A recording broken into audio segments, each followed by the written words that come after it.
Ça, si j'avais pu imaginer un jour qu'on dirait bonjour Balou, ça, c'est les surprises de la vie, ça. C'est chouette.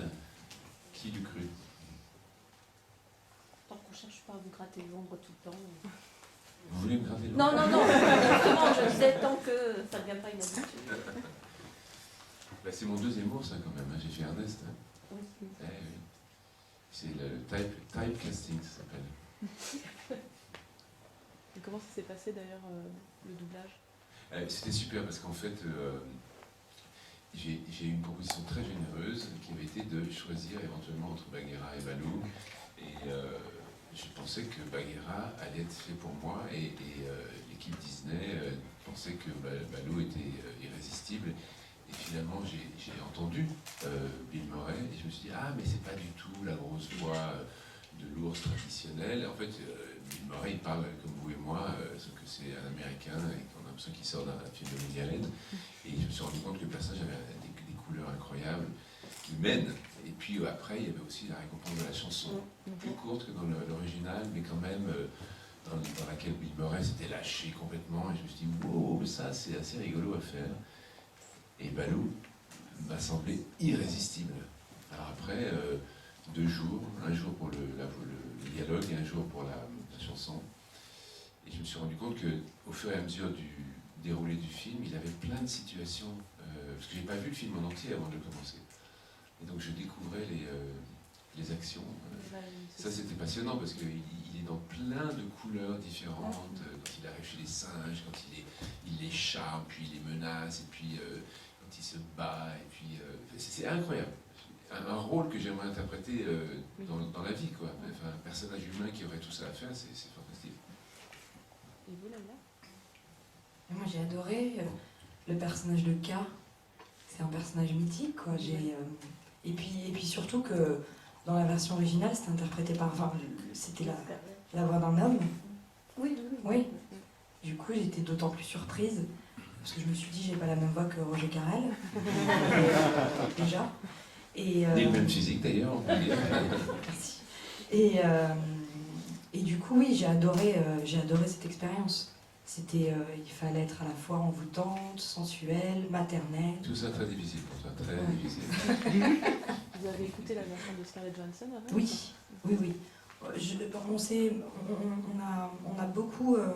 On s'est beaucoup aidé avec les voix américaines. Ça donnait une couleur, ça donnait... moi j'en ai eu besoin. J'ai eu besoin de l'écouter, de l'entendre, Ouais. Si je peux rajouter, en fait, quand un film comme celui-ci est mis en scène par un metteur en scène comme celui-là, on se dit que la proposition avec laquelle ils arrivent, elle est tellement préparée, réfléchie, fignolée pendant toutes ces années que la moindre des politesses, c'est de rendre ce qu'ils ont voulu. Pas commencer à s'emparer du truc en disant, voyez ce qu'on va faire nous, les petits Français, avec ce que vous avez fait. C'est juste se glisser dans ça en disant, voilà, c'est exactement ce qu'ils ont fait, simplement on parle français. Voilà. Et donc on écoute en permanence les voix originales. C'est une chose de... Voilà, on est plus dans l'écoute que dans l'observation des images. Donc vous disiez que pour la chanson, par exemple, vous aviez dans l'oreille la version du dessin animé de 67, mais donc pour le texte, pas du tout. Vous départiez complètement de ce... Alors en fait, quand même, il faut préciser que pour pouvoir faire la chanson dans la version de Bill Murray, j'ai vraiment dû, on était dans le studio, on est allé sur internet et on a écouté la version originale simplement pour identifier la mélodie. Parce que Bill Murray il part dans un truc tellement dingue que c'était vraiment difficile, je ne me souvenais plus tellement de la mélodie. Donc j'ai vraiment écouté plein de fois l'original. Et une fois que ça c'était bien ancré dans ma tête, j'ai compris ce qu'il faisait à ce moment-là, lui. Mais d'emblée, la clé du personnage dans l'interprétation de Bill Murray, c'est quelque chose de très parlé, et j'en ai parlé tout à l'heure avec le metteur en scène, c'est ce qu'il voulait. Il voulait que ce soit un humain, un type qui parle tout à fait normalement, il n'y a pas de clichés, il n'y a pas de stylisation. Au contraire, c'est vraiment un personnage de film contemporain, américain. Moi, j'avais l'impression qu'il était dans un film de Woody Allen. J'avais vraiment l'impression que cette façon de parler un peu distancée comme ça, où il le traite avec mépris au début, comme ça, ce truc un peu, il fait pas d'effort du tout, il parle très tranquillement, quoi. Et c'était un ton pas évident à trouver, je dois dire. Au début, j'ai eu un peu de mal. Je pensais que je n'arriverais pas à rendre cette intention très américaine. Parce que c'est un choix vraiment particulier pour l'interprétation. C'est pas du tout pour les enfants. C'est pas tout ça. Non, c'est vraiment. Donc du coup, et puis après j'ai pris le pli. Et après j'ai oublié. Parce que finalement je me suis dit, en fait c'est un humain, il est comme moi, j'ai à peu près la bonne voix, donc on joue les situations au premier degré comme les humains la vivraient, quoi. Et d'ailleurs, heureusement, Balou il est pas très. Comment dirais-je, il est moins expressif dans son image d'animal à l'écran qu'un dessin animé. Alors effectivement, de temps en temps, il lève les sourcils, de temps en temps, il a l'air un peu attendri, mais il reste quand même une grosse bête, hein, je veux dire, c'est quand même un vrai animal, quoi. Donc tout se fait vraiment sur le son. C'est peut-être le tour de force du film d'ailleurs, c'est que les animaux sont tout à fait plausibles en tant qu'animaux, voire très réalistes, et pourtant ils ont un discours qui ne joue pas du tout sur la dimension animale. Je crois que c'était la proposition du metteur en scène. Pourquoi refaire le livre de la jungle? On le refait parce que le monde a changé, et c'est pas simplement la technologie qui a changé, c'est aussi le monde qui a changé. C'est-à-dire les références cinématographiques ne sont pas les mêmes, et à un public d'adolescents et d'adultes, on va proposer quelque chose de beaucoup plus tendu, de beaucoup plus qui fait plus peur, qui est plus brutal. D'une certaine façon, c'est assez intéressant d'un point de vue de la presque anthropologique. On peut dire, tiens, voilà, le livre de la jungle 2016, il nous raconte quelque chose de beaucoup plus violent dans notre rapport au monde, et ça, c'est la proposition. Un rapport à la forêt, à l'écologie différent. La forêt qui a été menaçante, elle devient, finalement, de nos jours, celle qu'il faut protéger. Et l'humain a une fonction destructrice ou au contraire positive.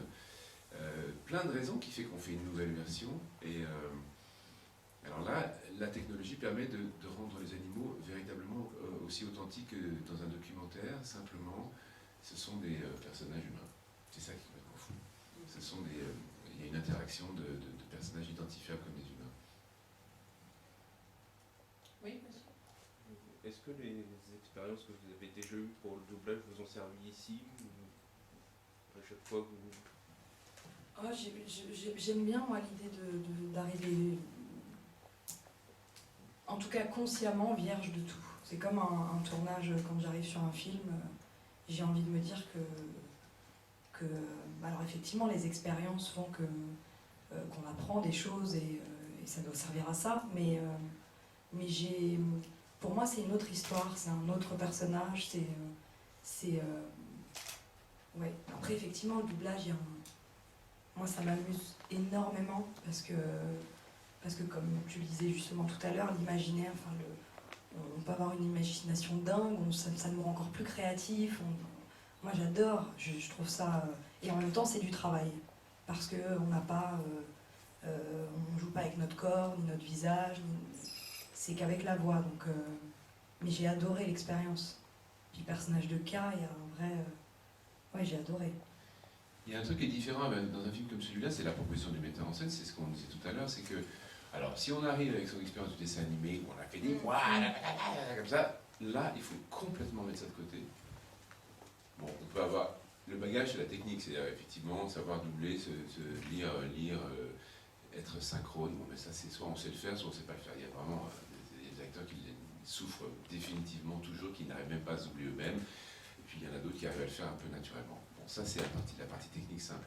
Mais là, il fallait quand même abandonner ces réflexes de dessin animé, parce que ce qu'a voulu le mettre en scène, c'est justement, c'est des gens qui se parlent normalement. C'est-à-dire qu'il ne faut pas faire des voix du tout, il faut être totalement réel. Leïla, dans cette séduction qui est très envoûtante, et puis voilà, Balou qui vous parle comme un type dans un café, quoi. Et donc il faut abandonner quelque chose. Voilà. Heureusement, parce que finalement, je trouve que les dessins animés, c'est souvent fait par des gens qui les font très souvent, qui ont des voix en chewing-gum, quoi, et qui vous font n'importe quoi, etc. Bon, c'est une spécialité, là, après quelques-uns, mais on est moins habile qu'eux, parce que c'est vraiment un métier full-time, ça. Et puis je trouve que c'est ce qui fait qu'on s'attache encore plus au personnage. Moi j'ai découvert le film hier et j'ai pleuré, j'ai ri, j'ai chanté.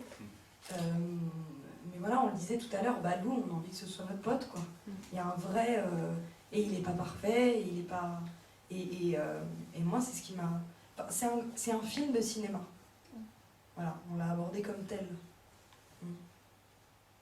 Et le fait que justement K soit une femme, contrairement à un Oui. homme, que ça renvoie peut-être à Adam et Ève, vous faites la boucle, vous fermez la boucle. Bizarrement, je me suis dit, bah, c'est marrant, c'était un homme avant, effectivement, puis je me suis dit, c'est drôle de ne pas y avoir... Enfin, c'était Oui. très bien, hein, Roger Carrel, c'est un excellent choix, mais c'est vrai que, oui, une femme pour envoûter Oui. un petit garçon, c'est pas non plus... Donc, ouais. Non, Il y j'ai a adoré. ce côté maternel, mais Je ne sais pas si c'est Et exprimé le dangereux. metteur en scène sur la symbolique Ouais. du serpent. Je peux lui demander Tentatrice. tout à l'heure. Tentatrice. Ben là, à mon avis, il doit certainement avoir des réponses sur ce qu'il a voulu dire par là, dans la symbolique. j'espère que c'était pas méchant envers les femmes. Non, jamais. Il adore les femmes, il l'a dit tout à l'heure. Attention. Il Ah non, non, il l'a ah dit non, quand- non, il l'a dit non, quand- il l'a dit quand- Ah là là, non, On non. peut noter. Non, je viens de... Oui. Là, ça a paralysé les questions. La fin a d'ailleurs été changée par rapport au classique de Disney, vous en pensez quoi de cette fin-là? La fin, ça dépend. Par rapport au livre, par rapport au classique de Par Disney, rapport je au sais pas classique. comment. J'ai pas revu le classique de Disney. À la fin, dans le Disney, Il va part dans le avec une village, fille et en fait. revient dans son village, dans un village. Encore une Il fille. laisse. Ça vous laisse la porte ouverte à une deuxième partie. Je pense qu'en fait, le film, il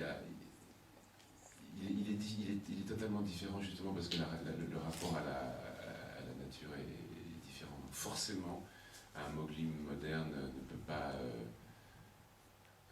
ne réagit pas au monde extérieur de la même façon. Il y a une philosophie qui est derrière le film, il y a un message qui est derrière le film qui est subliminal, mais que les mots vont percevoir, c'est certain. Il y a une sagesse, il y a une sagesse qui est contenue par les animaux, le monde sauvage, le monde animal, et qu'on vit vraiment à l'ère dans laquelle l'homme a véritablement détruit cet équilibre. Donc c'est normal qu'il y ait un rapport différent à l'environnement et une façon de raconter l'histoire différente. C'est vraiment un film de son temps, à ce titre-là. Même Sherka, on lui trouverait presque des raisons Oui. d'être ce qu'il est, puisque lui a souffert du feu et de l'homme. Et on peut lui prêter le fait qu'il sait que ça va revenir si on laisse un homme. Donc ça donne même un sens à sa quête pas très sympa. Et, Oui, moi ça m'inquiète toujours par rapport à ce personnage-là parce que je me dis que c'est un animal qui est très en danger et donc qui peut créer dans le film un ressentiment dans des générations d'enfants qui vont l'associer à quelque chose de néfaste alors qu'il est lui-même dans la nature très, très fragile, très fragile. Donc j'espère qu'il y aura une réflexion autour de ce personnage-là. ouais, je pense que Mais Dans le du dessin coup, animé. je trouve que tous les personnages sont beaucoup plus nuancés. Oui. Et Enfin, en même temps, il est terrorisant quand même. Celui-là, Ouais, il fait vraiment peur, mais on lui donne des Le dessin certains- animé le faisait déjà. Hein. Le Oui, dessin oui. animé, il avait déjà peur du Oui, feu, oui. etc. Il Oui, avait oui. déjà ses Oui, raisons c'était- quand même. Mais là, on peut- et c'est peut-être plus intensifié parce qu'effectivement c'est un film. On les, moi j'étais... alors j'ai déjà été très émue hein, devant un Disney, mais honnêtement j'ai pas le souvenir d'avoir été... oui, d'avoir eu une émotion particulière quand j'ai lu le livre de la jungle Oui. quand j'étais enfant. Mais hier j'ai été très émue, notamment avec la louve, avec la voix de Cécile qui est extraordinaire pour moi. Et puis le jeu du Ouais. petit, enfin, petit acteur, enfin du grand acteur en fait. Parce qu'il est grand maintenant. Non, mais c'est un grand acteur pour moi. Ah oui. Et non, du coup, tout est plus intensifié et je trouve ça beaucoup plus intéressant, Ouais. effectivement. Sur tous les personnages, leurs failles. Oui. Tout le monde a des failles. On les perçoit en fait, plus peut-être qu'avec les dessins animés. Ce ne sont pas des personnages en carton-pâte. C'est-à-dire qu'en fait, dans le dessin animé original, il y avait toujours ce recours au cliché, voilà. Alors que, en fait, là, les personnages sont tellement humanisés par les auteurs, au niveau du scénario, avant même de la fabrication, que forcément, c'est beaucoup plus subtil. Ce qui est étonnant, c'est qu'il arrive à utiliser des images qui sont quasi cauchemardesques, comme par exemple le roi des singes qui devient King Kong et quand il poursuit Mowgli dans le palais, c'est vraiment quelque chose de très angoissant. Je pense que c'est aussi la recette de l'entertainment à l'américaine, c'est-à-dire qu'ils ont une façon de concentrer les effets et de tout. Voilà, tous les potentiomètres sont sans arrêt montés au maximum. Là où ça doit être attendrissant, c'est encore plus attendrissant. Donc on est vraiment ému. Là où ça fait peur, c'est terrifiant. C'est un peu comme les parcs d'amusement. Là, on a une sorte de grand 8 complètement dingue qui n'a jamais été inventé encore en animation, quoi. C'est